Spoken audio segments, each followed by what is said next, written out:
Hi, in front of me is Motorola Moto G5s Plus, and today I would like to show you how you can set up an alarm clock on this device. Start by opening menu, then find clock and tap on it. Choose alarm and tap on the plus sign.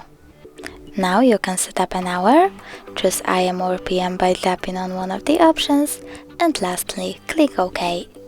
Then choose repeat and pick days of the week. Tap on vibrate to enable or disable vibrations and click label to label your alarm however you want. Then click OK and tap on this icon when you're done. As you can see, my alarm was successfully added. If you want to turn it off completely, tap on the switcher next to it. You can turn it on the same way. Thanks so much for watching. If you enjoyed this video, don't forget to leave a like, comment and subscribe. Bye!